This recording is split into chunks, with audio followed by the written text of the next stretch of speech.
Okay, so it's been in the oven for 25 minutes. I've let it rest for 10 minutes, and look at that. Beautiful, crunchy top on it. Let's get involved and see what it's like inside. Just gonna have a little dig around. It's almost like a lasagna, this. Oh yes, look at that. Ooh. Reminds me of my childhood. There we are, let's get involved. Have a little taste.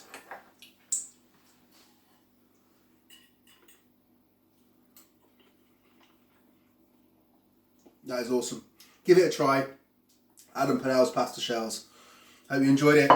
Make sure you like and subscribe if you did. Tell your mates. And we're back next week with, I'm not sure.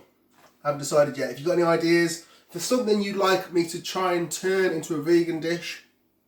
Okay guys, welcome back to another week of Cook Along with us at Young Shrewsbury. I'm Adam Pennell, and today we're going to be making Adam Pennell's pasta shells, which is actually a dish that belongs to my dad. It used to be called Chris Pennell's pasta shells, that's his name, and I nicked it. He's a youth worker as well, and back in the day, a long time ago now, this is a dish that he used to make in the youth club because it's really cheap, really simple. Everybody loves it, and he would make it for like 30 or 40 young people of a night, and it costs very, very little. Normally it's a vegetarian dish using cheese, but we are going to make the vegan version because it's still veganuary. Okay, so you could change the sauce that goes on the top for a cheese sauce if you wanted to. If you wanted to go vegetarian, I'm going to show you how to make it vegan. All right, because I've only got one hob to work with here, I've already pre-cooked my pasta. So this is 500 grams of cochineal, which is pasta shells, so the Adam Pennell's pasta shells. These grip the sauce really well. I love them, really good. And then also I pre-boiled half a head of cauliflower. Boiled to the point where it's really soft and break it apart with my fingers. So if you're cooking along right now, get that on. Okay, so get your pasta on. You can throw the cauliflower in at the same time. And you've probably got more than one ring, so you can leave that on one ring and then start working on what we're going to do now. So if you get that on, then we're going to crack on. Right, so we're going to work on the sauce, all right? So I'm going to get my pan on, medium heat. I'm going to hit the pan with a good glug of oil, probably about a tablespoon, maybe a bit more of oil there.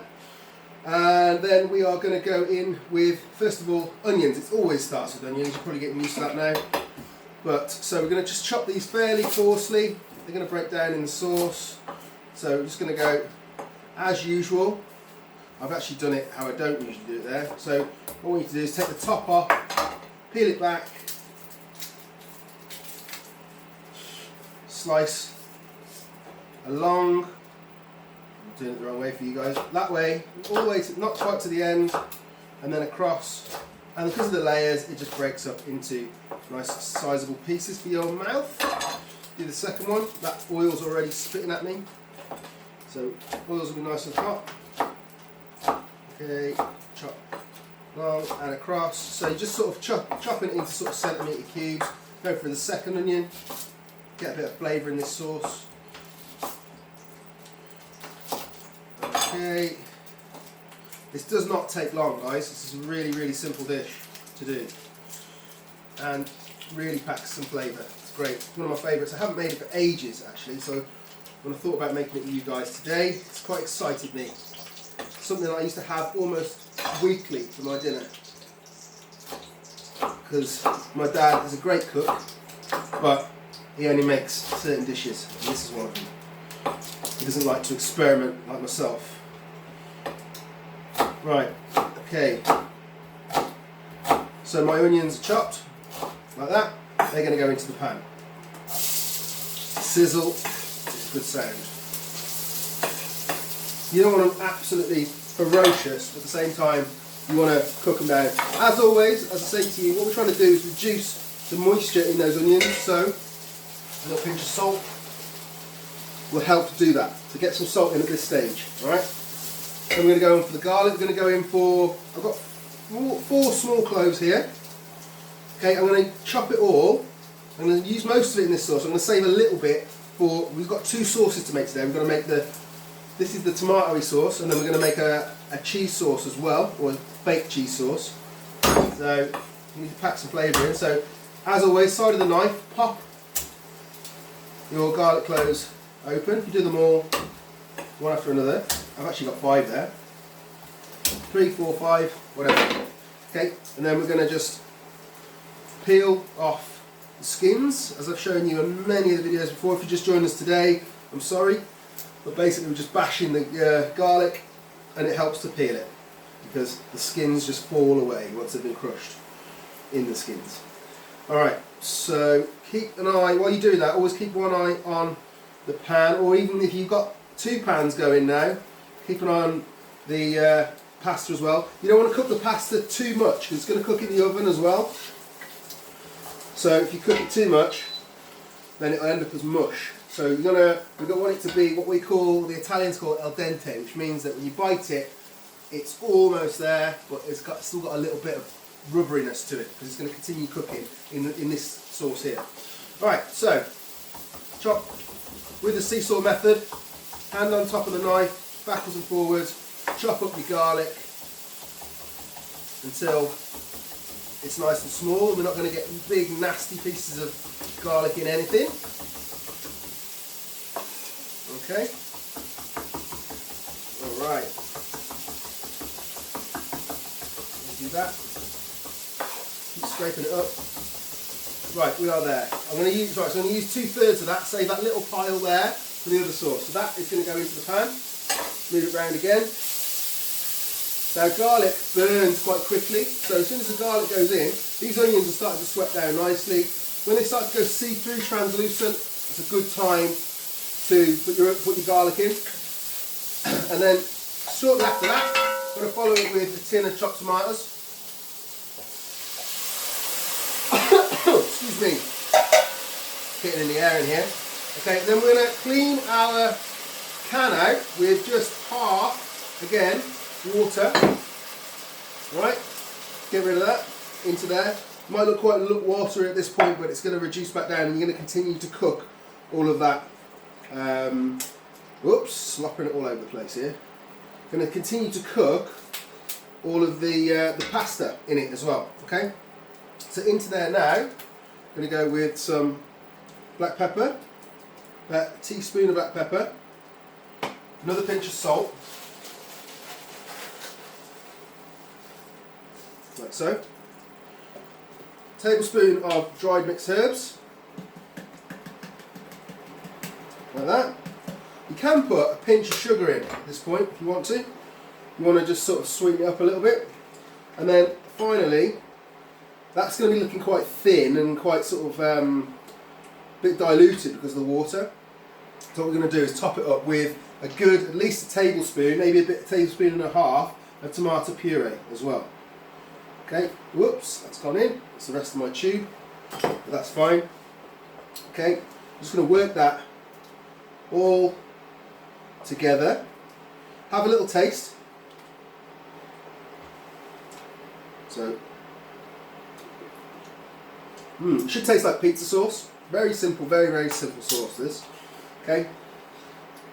I'm happy with that. I'm not going to add any sugar. If you want to put a little bit in, sometimes tinned tomatoes lose some of the sweetness. So a little bit of sugar kind of gives it a bit of body.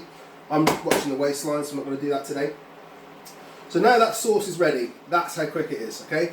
What we're going to do, we're going to get our cooked pasta. So yours might not be ready yet. You might want to keep that sauce cooking for a few minutes until the pasta's ready, but that's fine. Just keep it on a low heat. And what I'm going to do is just make sure this pasta is all broken up, and that's just all going to go into the sauce like that. And then we're going to just work it. So work everything together so that all of those pasta shells are nicely coated in the tomato sauce.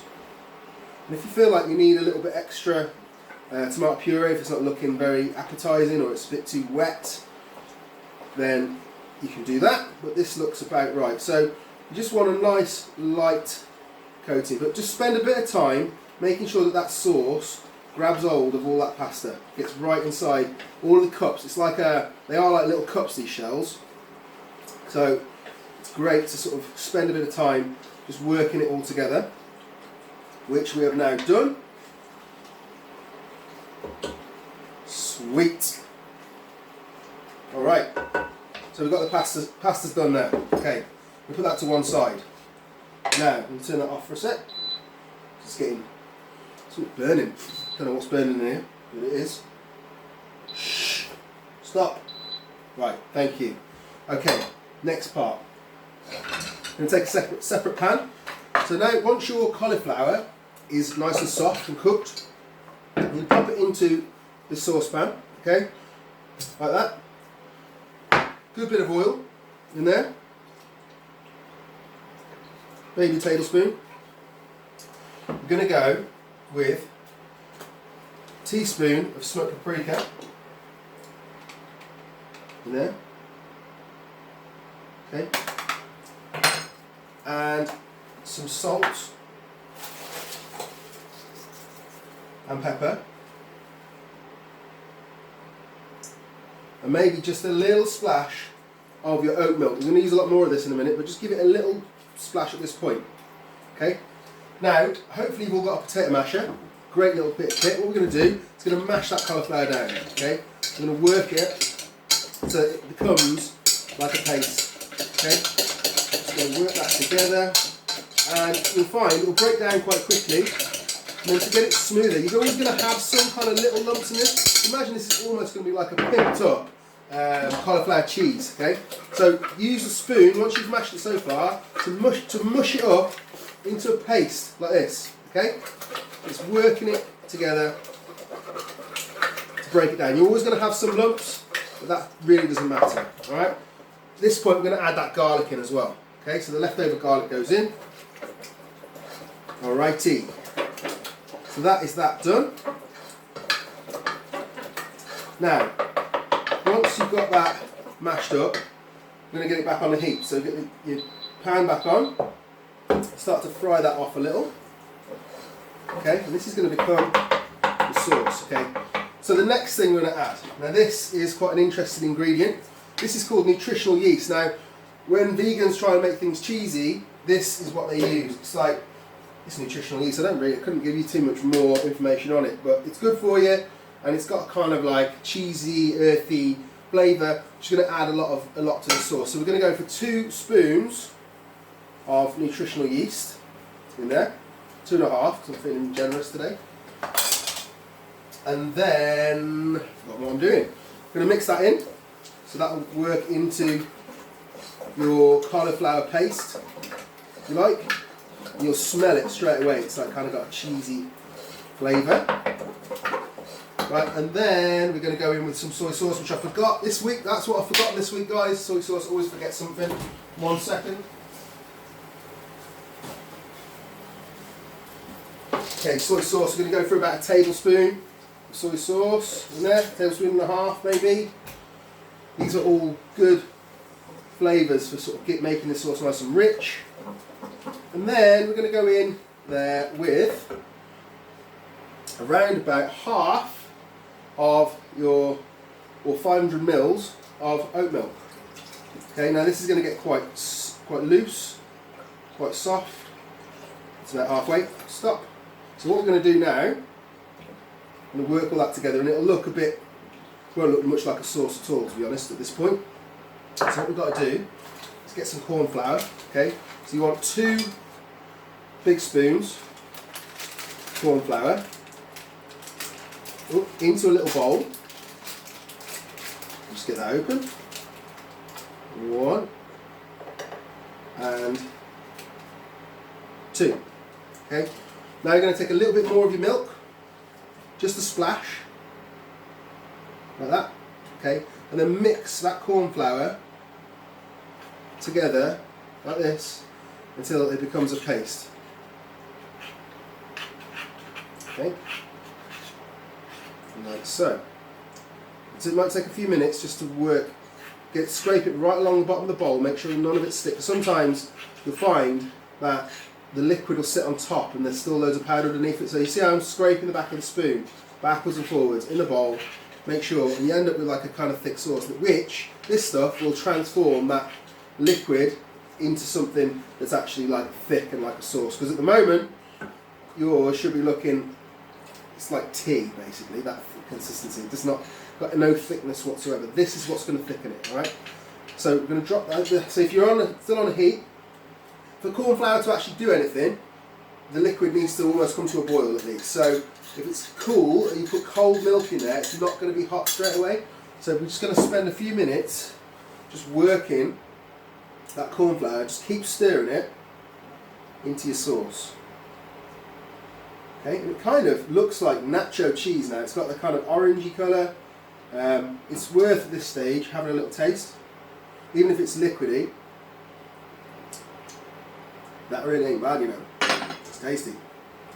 Smoked paprika, the nutritional yeast, soy sauce, all come together and make something that's completely vegetarian or completely vegan, really quite tasty. So I'm just going to keep working that sauce now. You can turn your heat up a bit if you want, because it does need to get to the boil before it will thicken. Right? So some people will give up too soon. Don't do that. Got a little bit of. You might find that you get little bits of the corn flour trying to become lumps in the bottom. So really work along the bottom of the pan. Don't stop stirring at this stage. You'll see how long I'm going to do this in real time, because you can see how long I'm going to spend bringing this sauce round. But then that's pretty much it. While at this point you want to get your oven on at about 180.